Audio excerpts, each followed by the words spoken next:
नमस्कार, India voice देख रहे हैं आप और मैं हूं आपके साथ आदित्य सिंह। स्वागत है आपका हमारे खास कार्यक्रम रिपोर्टर लाइव में, जहां हमारे संवाददाता ग्राउंड जीरो से आपको देश भर की तमाम बड़ी खबरों की जानकारी देते हैं।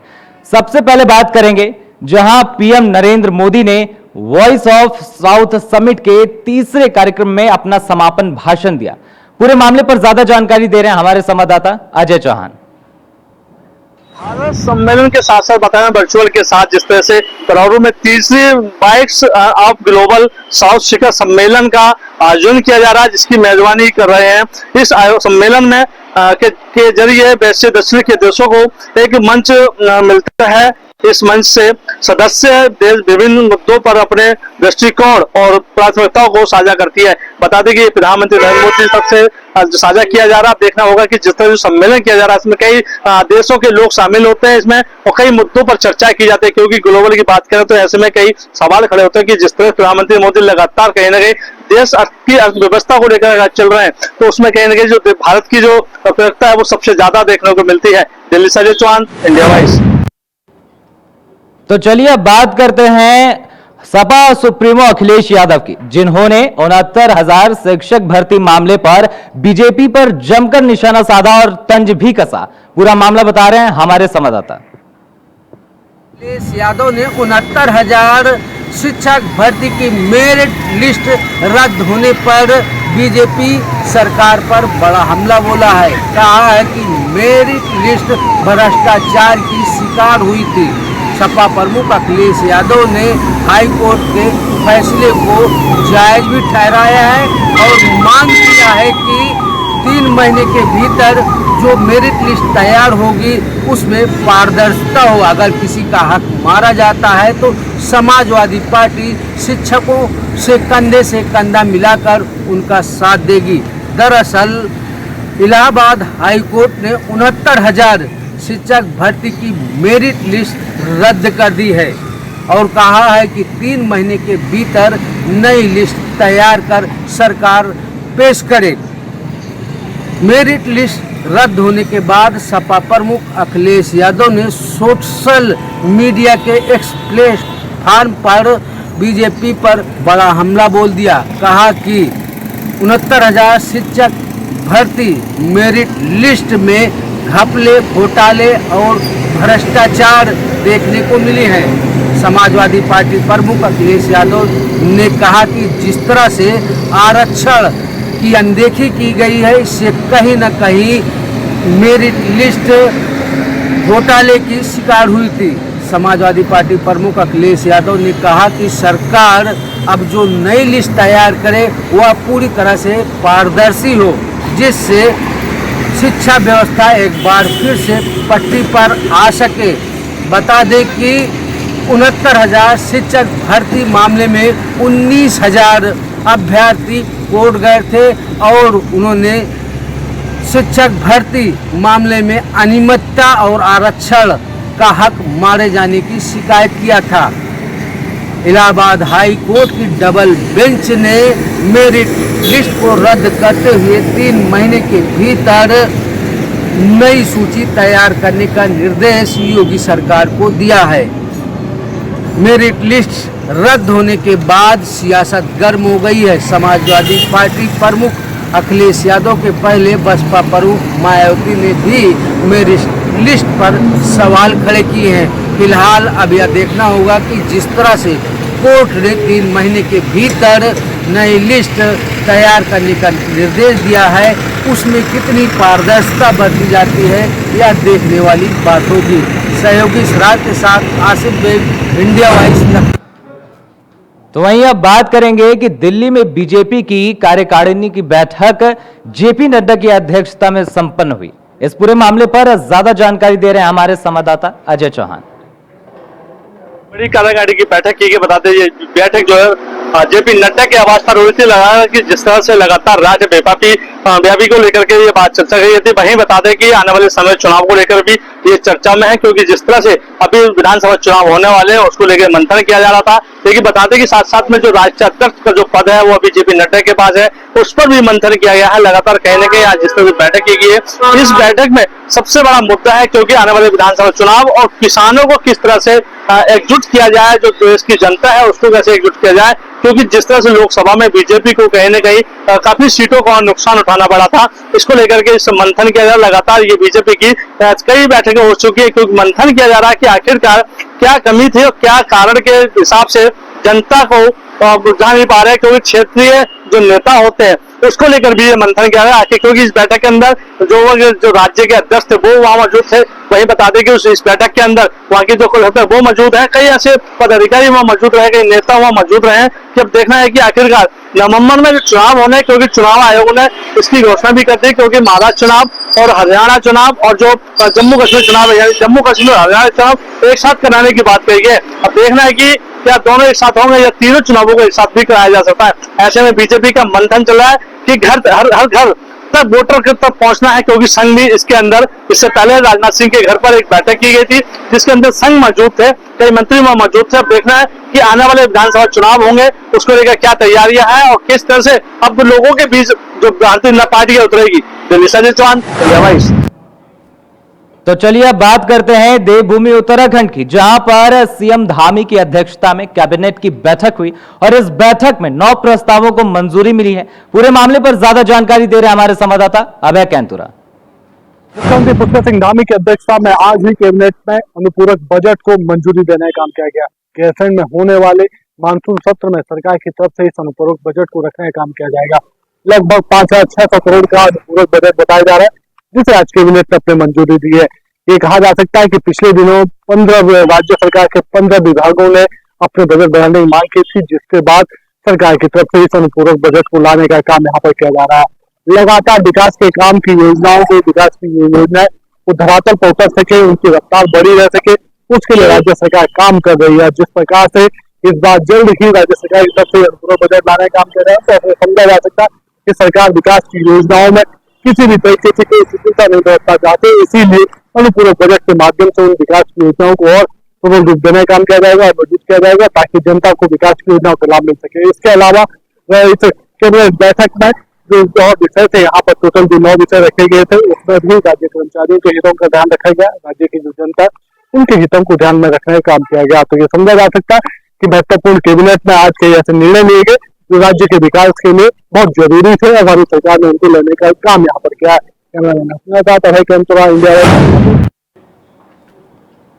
कोलकाता की घटना ने पूरे देश को झकझोर के रख दिया है, तो इसी कड़ी में पूरे देश के डॉक्टर्स अलग अलग जगह प्रदर्शन कर रहे हैं और लखनऊ में डॉक्टर्स के प्रदर्शन के कारण स्वास्थ्य व्यवस्था बुरी तरीके से चरमरा गई। पूरे मामले पर विस्तार से जानकारी दे रहे हैं हमारे संवाददाता मोहम्मद अमान। राजधानी लखनऊ में जिस कई दिनों से चल रही है वो एकदम ठप नजर आ रही है। वो हालात चाहे केजीएमयू के हो या सिविल हॉस्पिटल के हो या अन्य हॉस्पिटल के हो, वहां पे मरीजों को पर्चा लिए दर बदर करने को मजबूर करती है। जिस तरह से जो हालात है उसमें जो मरीज है आ रहे हैं, लेकिन उनको स्वास्थ्य सेवा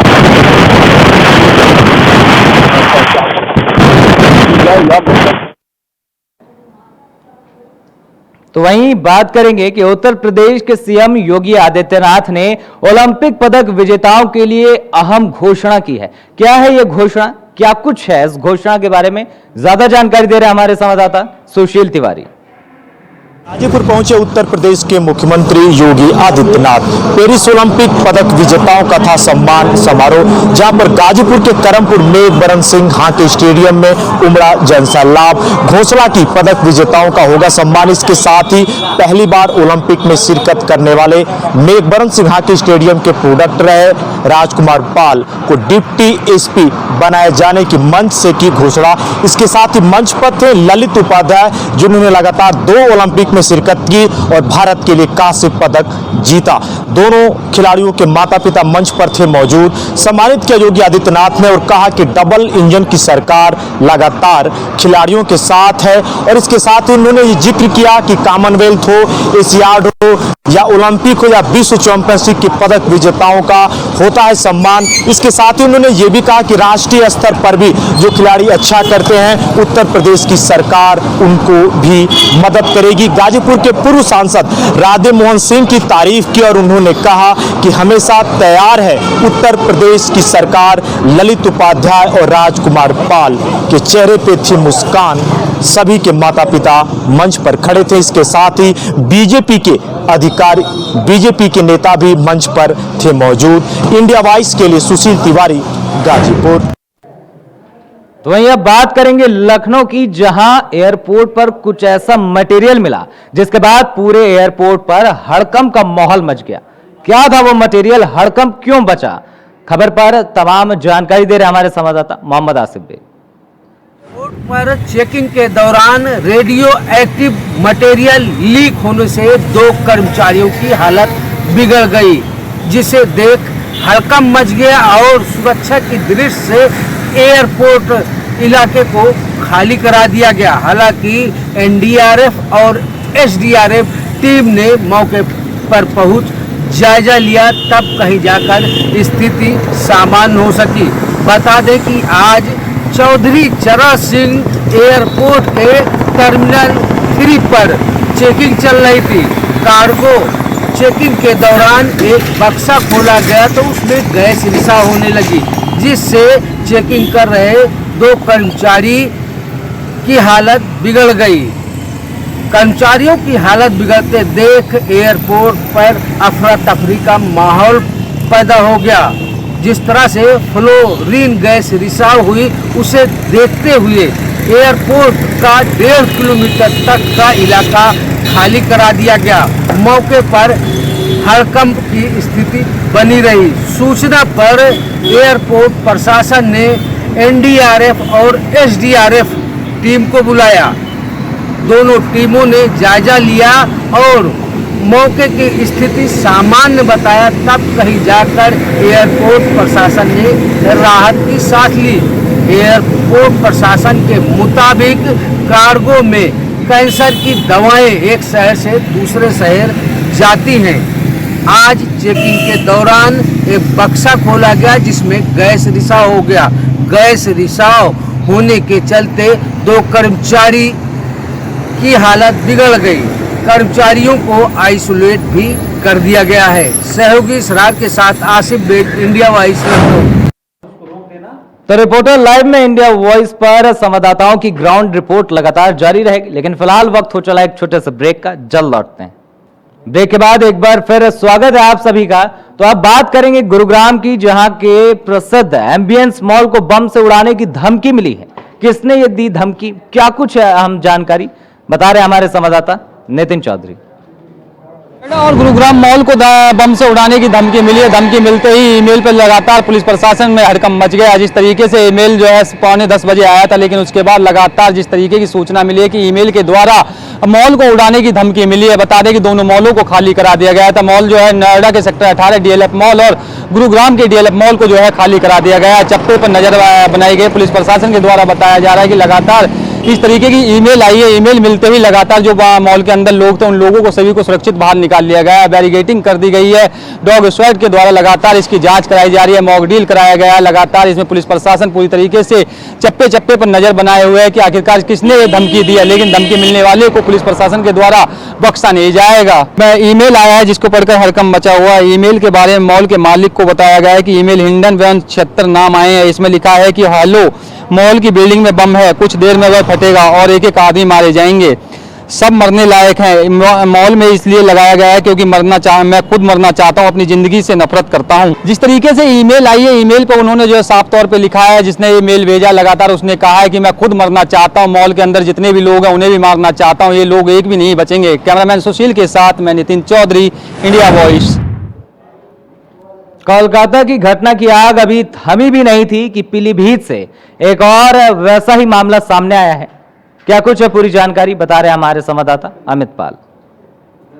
खेड़ा में आपको बता दें, युवक के द्वारा नाबालिग को बहला फुसलाकर कमरे में बंद कर करके दुष्कर्म करने का प्रयास किया गया। कमरे में दुष्कर्म करने के प्रयास के बाद में युवती ने चिल्लाने चीखने की आवाज सुन कर करके पड़ोसी लोग इकट्ठा हो गए। आपको बता दें, पड़ोसी लोगों ने कमरा खोल करके देखा तो युवक को पकड़ लिया। युवती जो नाबालिग के द्वारा चीखने चिल्लाने के बाद अगर युवक ने मुंह में कपड़ा ठूंस दिया ताकि युवती जो कि चिल्ला चीखना उसका ना सुन पाए, पड़ोसी लोग ना आ पाए, जिसके बाद में युवक ने जो कि नाबालिग के मुंह में कपड़ा ठूंसने के बाद में दुष्कर्म करने का प्रयास किया, लेकिन मौके पर पहुंच गए ग्रामीणों ने बाल बचाया। पुलिस को तहरीर देने के बाद में पुलिस को तहरीर दी गई। पुलिस भी मामले को सलटाने में लगी हुई है। आपको बता दें कि पीलीभीत के बरखेड़ा क्षेत्र में मुन्नू लाल ने बताया है कि उसकी नाबालिग बेटी के साथ में एक गांव के ही युवक के द्वारा कमरे में घुस कर करके उसके साथ में दुष्कर्म करने का प्रयास किया गया, लेकिन पुलिस से शिकायत तहरीर दे करके शिकायत की गई, लेकिन पुलिस कोई कार्रवाई नहीं करने के लिए मान रही है। ये बताया मुन्नू लाल ने बताया कि पुलिस कोई कार्रवाई करने के लिए तैयार नहीं। हमको बता दें कि तहरीर देकर करके कार्रवाई की मांग की है। युवक के द्वारा कमरे में घुस कर करके युवती के साथ जो है कि दुष्कर्म करने का प्रयास किया गया। मामला नया नहीं है, देश भर में आप जानते हैं कि कोलकाता में एक डॉक्टर के साथ में रेप का मामले को अंजाम दिया गया था। वही मामला आज पीलीभीत के थाना बरखेड़ा क्षेत्र में निकल के आया, क्योंकि अगर गांव वाले मौके से नहीं पहुंचते तो एक बड़ा हादसा भी हो सकता था। कोलकाता की रेप और हत्या की सनसनीखेज घटना में सीबीआई लगातार मामले में पूछताछ कर रही है। इसी कड़ी में आपको बताएं कि संदीप घोष से सीबीआई ने दूसरे दिन भी पूछताछ की। क्या कुछ है पूरा मामला, बता रहे हैं हमारे संवाददाता शिवम दुबे। में आरजीकर मेडिकल कॉलेज में महिला डॉक्टर के साथ हुए दुष्कर्म के मामले में पूरे देश में लगातार प्रदर्शन हो रहा है। आपको बता दें कि सरकारी से लेकर गैर सरकारी मामले डॉक्टर जो हैं वो इस वक्त प्रदर्शन में हैं। इसमें आपको बता दें कि जो डॉक्टरों पर लगातार प्रदर्शन कर रहे थे, उन पर जो एक मॉब के द्वारा उन पर हमला हुआ था, उस पूरे मामले में अभी तक कोलकाता कमिश्नर के मुताबिक, पुलिस कमिश्नर के मुताबिक 10 लोगों को गिरफ्तार किया गया है और लगातार लोगों को चिन्हित कर गिरफ्तार करने की कोशिश लगातार पुलिस जुटी हुई है। इसी में आपको यह भी बता दें कि जो डॉक्टर, जो प्रिंसिपल थे, यानी कि जो प्रधानाचार्य थे, उनको भी जो है दोबारा पूछताछ के लिए पुलिस बुलाई है, क्योंकि लगातार ये आरोप लग रहे थे कि जो वहां के मुखिया थे आरजीकर मेडिकल कॉलेज के, यानी प्रिंसिपल थे, उनका लगातार ट्रांसफर कर दिया गया और पुलिस उनसे पूछताछ नहीं की। लेकिन पूरे देशव्यापी स्तर पर डॉक्टरों के प्रदर्शन के बाद, उन पर दबाव बनने के बाद लगातार पूछताछ हो रही है और इस मामले में 10 लोगों को गिरफ्तार भी किया गया है। लगातार लोगों को चिन्हित कर उनको गिरफ्तार करने की कवायद लगातार पुलिस के द्वारा हो रही है। साथ ही आपको बता दें कि पूरे देश में लगातार इस पूरे मामले को लेकर प्रदर्शन हो रहे हैं।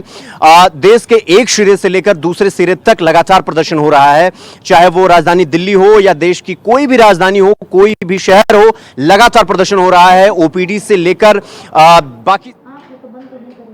तो वहीं बात करेंगे मथुरा की, जहां डॉक्टरों ने एक दिन की हड़ताल की और महिला डॉक्टर्स की सुरक्षा को लेकर जमकर नारेबाजी भी की। क्या कुछ है पूरी खबर, बता रहे हमारे संवाददाता मोहम्मद फारूक। बंगाल में डॉक्टर्स के साथ में बलात्कार और हत्या के मामले को लेकर आज मथुरा के डॉक्टर्स में भी गुस्सा देखा गया। तमाम आईएमए के डॉक्टर्स मार्च करते हुए जिलाधिकारी कार्यालय पर पहुंचे और जिलाधिकारी को एक ज्ञापन प्रधानमंत्री के नाम सौंपा। ज्ञापन में उन्होंने मांग करी है कि जो भी इसमें दोषी हैं उनको कड़ी से कड़ी सजा दी जाए और जो भी महिला डॉक्टर्स हैं और हम सभी लोगों पर हमें सुरक्षा प्रदान की जाए। महिला डॉक्टरों का साफ तौर पर कहना था कि जब तक हम लोगों को प्रोटेक्शन नहीं होता है, इसलिए हम लोगों ने एक दिन की हड़ताल रखी है और जब प्रोटेक्शन हमारे लिए रहेगा और भारत सरकार हमें प्रोटेक्शन देगी, तभी हम लोगों को मरीजों को देखने में आसानी भी रहेगी। इसी को लेकर एक दिवसीय आईएमए के पदाधिकारियों ने और तमाम डॉक्टर्स ने आज हड़ताल रखी है और आज सुबह 6 बजे से लेकर और कल सुबह 6 बजे तक हड़ताल रहेगी। कोई भी ओपीडी में मरीजों को नहीं देखा जाएगा, लेकिन इमरजेंसी जो सेवाएं हैं वो चलती रहेंगी। डॉक्टरों में गुस्से का जबरदस्त इजहार था और उन्होंने जिलाधिकारी कार्यालय पर जमकर नारेबाजी करी। इंडिया वॉइस के लिए मैं मोहम्मद फारूक। कोलकाता की घटना को लेकर देश भर में प्रदर्शन जारी है। इसी कड़ी में बात करें वाराणसी की, तो वहां पर भी डॉक्टरों, छात्राओं और अन्य लोगों ने संयुक्त रूप से अपना विरोध प्रदर्शन किया। क्या कुछ है, ज्यादा जानकारी बता रहे हैं हमारे संवाददाता धर्मेंद्र पांडे। में चिकित्सक के रेप और हत्या के बाद पूरे देश में उबाल है, आक्रोश है। डॉक्टरों ने लगातार हड़ताल जारी कर दी है। पूरे देश में जगह जगह डॉक्टरों की हड़ताल की वजह से चिकित्सा व्यवस्था पूरी तरह शर्मरा गई है। तमाम जो है जगहों पे मरीजों के चिकित्सा सुविधा मुहैया न होने की वजह से मरीजों को काफ़ी दिक्कतों का सामना करना पड़ रहा है। वहीं दूसरी ओर जो है इस मामले को लेकर के सियासत भी गरमाने लगी है। तमाम समाजसेवी संगठनों ने भी मोर्चा खोल रखा है।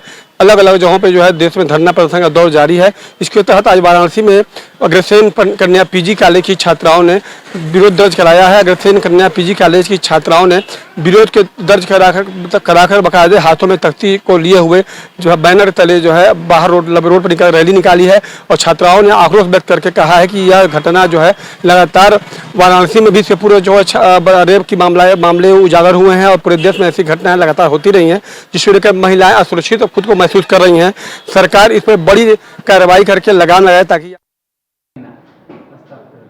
तो वहीं बात करेंगे हापुड़ की, जहां पर कोलकाता की घटना से नाराज डॉक्टरों ने पैदल मार्च निकाला। क्या कुछ है, ज्यादा जानकारी बता रहे हैं हमारे संवाददाता शक्ति ठाकुर।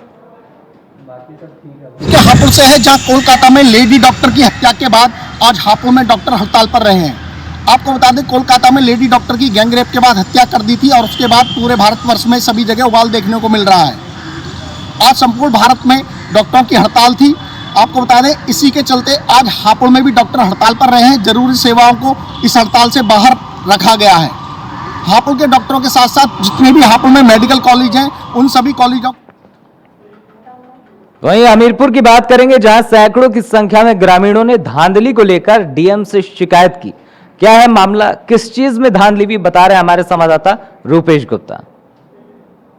कहाँ में चल रहा था तहसील दिवस, उसी बीच नव निर्माण सेना के काफ़ी कार्यकर्ता वहाँ पहुँचते हैं और जो गाँव की सड़कें हैं उस बारे में उनको अपर जिलाधिकारी को जानकारी देते हैं। और जो सड़क बन रही वहाँ पर तो उस पर मोरम की जगह डस्ट का प्रयोग किया जा रहा है। उसी को लेकर आज ग्रामीणों ने उनको ज्ञापन सौंपा और उन्होंने मांग की है जो वहाँ पर डस्ट का प्रयोग किया जा रहा है और धांधली की जा रही है उसकी जाँच की जाए। अगर इसकी जांच नहीं होती है, इससे पहले भी इन लोगों ने शिकायत की थी, जांच नहीं हुई है। जांच के आधार पर ये रोड बनाया जाए, इसी को लेकर आज अपर जिलाधिकारी को ज्ञापन सौंपा है तहसील दिवस पर और मांग की है ग्रामीणों ने। इंडिया वॉइस से रूपेश गुप्ता, हमीरपुर। तो वहीं अब बात मेरठ की करेंगे, जहां पर एक 2 साल की बच्ची की निर्मम हत्या कर दी गई। क्या कुछ है इस मामले में, ज्यादा जानकारी बता रहे हमारे संवाददाता शाहरुख सैफी। थाना सदर बाजार क्षेत्र के योगेंद्र हाट मोहल्ले से महज 2 साल की बच्ची को एक युवक उठा करके ले गया। आपको बता दें, बच्ची अपने माता पिता के पास सो रही थी, वही युवक आता है और चुपचाप उस बच्ची को उठा करके ले जाता है। रास्ते में किसी को भनक लगी कि बच्ची रोती हुई जा रही है, उन्होंने उसके माता पिता को सूचना दी। माता पिता जब भी उसके पीछे भागे तो वो युवक भागने में कामयाब हो गया। आपको बता दें, जब युवक को पता लगा कि मेरे पीछे उसके परिजन है तो उसने उस बच्ची को उठा करके। बात करेंगे रायबरेली की, जहां एक नाबालिग छात्रा लापता हो गई, लेकिन पुलिस इस मामले में एक्शन लेते हुए दिख नहीं रही है। पुलिस की बड़ी लापरवाही सामने आ रही है। क्या कुछ ज्यादा जानकारी बता रहे हैं हमारे संवाददाता राजू तिवारी। इसके मुख्यमंत्री योगी आदित्यनाथ भले ही उत्तर प्रदेश की पुलिसिंग को चुस्त दुरुस्त बनाए रखने के लिए लोगों से मित्रवत व्यवहार करते हुए लोगों के निपटारे कराने के सख्त निर्देश दिए हों, लेकिन साफ तौर पर रायबरेली पुलिस की बात करें तो रायबरेली पुलिस अभी भी सवालों के घेरे में लगातार देखने को मिल रही है। ऐसे कई मामले सामने आए हैं जब रायबरेली पुलिसिंग व्यवस्था चरमराई हुई देखने को मिलती है और जो स्थानीय थाने के पुलिस है वो लगातार सवालों के घेरे में खड़ी हो जाती है। एक ऐसा ही ताजा मामला रायबरेली जिले के बछनावा थाना क्षेत्र के दोस्तपुर अमावा गांव का आया है, जहां पर बीते 13 अगस्त को एक नाबालिग बच्ची स्कूल गई हुई थी और वापस आते समय वो लापता हो गई। परिजनों के द्वारा पूरे मामले की स्थानीय थाने में शिकायत करते हुए लिखित शिकायती प्रार्थना पत्र दिया गया। लेकिन पुलिस के द्वारा पूरे मामले में मुकदमा पंजीकृत तो कर लिया गया, लेकिन तो रिपोर्टर्स लाइव देख रहे थे आप, जहां पर तमाम जानकारी दे रहे थे हमारे संवाददाता, वो भी ग्राउंड जीरो से। तो फिलहाल हमारे इस खास कार्यक्रम में इतना ही। देश और दुनिया की तमाम बड़ी खबरों को देखने के लिए देखते रहे इंडिया वॉइस। धन्यवाद।